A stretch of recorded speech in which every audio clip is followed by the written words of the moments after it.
Hi everyone. So in today's video, you're either going to be watching this because you clicked on it from the Volunteer Hub, or more likely you're seeing this in our volunteer shift briefings.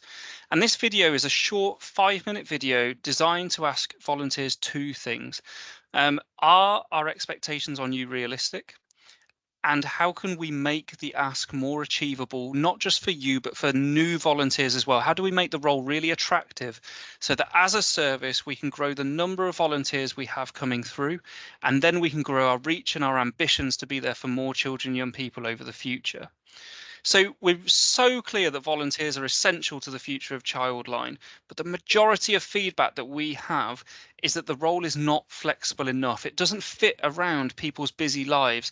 For some people, it can be the top thing going on, right? That they kind of work everything else around. And for others, that's just not the case. And they desperately want to be part of our journey, but they just find it really hard. And actually, we can see that in the stats. We can see that almost 90% of our volunteers struggle to meet the current 140-hour commitment. So what we are actually seeing is that volunteers are able to give closer to 90 hours on average, which is roughly once every other week, once every couple of weeks. And that's not anything on them. That's a problem for us as a service to think about. And the thing that's always got me is if 90% of our volunteers are coming through believing they can meet that commitment and with all good intentions wanting to, but then just finding out that that's really tough. How many potential volunteers have we put off from even thinking it's possible? Because we all know we want the counselling rooms to be busier, we want more volunteers, we want that sense of community, and we want to reach more children, young people. So I think we need to be really bold and look at that kind of big question about the expectation itself and the way we communicate about it, and think, is it kind of fit for purpose? Is it the thing that is going to help us really grow the service long term? And the thing that we keep coming back to is this question about flexibility. We hear it in pulse surveys, exit surveys, general kind of catch-ups across the bases. And the thing that I want you to discuss today is, if we were to be more flexible, what does more flexibility look like to you personally as a volunteer? So there are two things that we've got that as a starting point to that, but then we're really interested in hearing your ideas too. So the first is, should we move beyond a one size fits all expectation?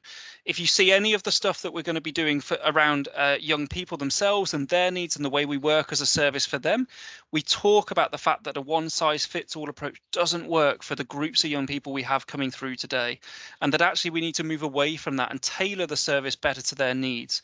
So my question is, why do we not think about that with our volunteers as well? Could it be, as an example, setting a minimum expectation, one that we all agree maintains a good, consistent quality of practice? And then after that, you have a conversation with a volunteer. You personalize it above and beyond that. So I might ask you, could you give more than the minimum? And some of you might be able to say yes. Some of you might be able to say no, and that's okay. Some of you might be able to say, I actually can meet the minimum, but what I can do is I can also give you interviewing support. I can help with co-training. I can be a VSS. I can do other things. I can be a mentor. So the whole idea is that it's a personalized offer. We might then have different expectations. If you're a trainee, like actually to consolidate your skills, we'd expect you in more frequently at the start, kind of thing, than if you've been here 4, 5, 10 years. I just think one of the ways to be able to offer more flexibility and recognize the pressures on everybody's lives these days is to move away from this one size fits all approach and into more of that kind of individualized expectation. But what do you think? And the other thing that's come through really strongly is about being able to offer shifts that fit better around people's lives. We've never looked at this whole scale for such a long time. The way that kind of Childline's been made up is almost its shift pattern has been dictated for years and years. But actually what people are crying out for is more choice and more opportunity. And to do that, there's lots of choices available to us, but we really want to hear from you. Is this a thing that you would like? Do you think, maybe even if not for you, because something's working for you, do you think it would be the way to open up Childline to more volunteers and therefore reach more children, young people? So as an example, do we focus our volunteer shifts on the times that we know volunteers are able to give? So we know that 90% of our shifts where we get volunteers are those that start between 8 a.m. and 7 p.m. It's not the shifts that are finishing past midnight, 1:30 in the morning, particularly in a weekday or on a Sunday evening. Yes, that will always appeal to somebody. And if our base is open and the team is there, like, go for it, come in. But actually, Why are we pushing bases to have to try and target to get 10 people in on a Friday night until 1 o'clock when it's just difficult?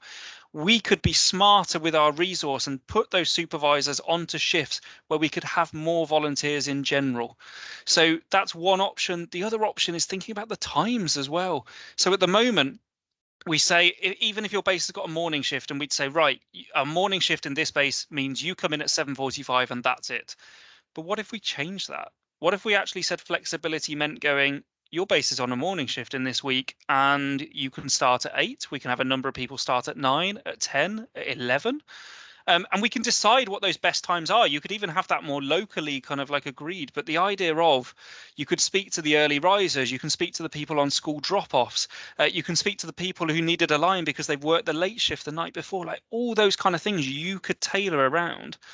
And fundamentally, that will mean that we need to look at doing things differently. We need to find a way to put more supervisors in the room so that everybody still gets individual briefs and debriefs, and that kind of community feel doesn't get lost.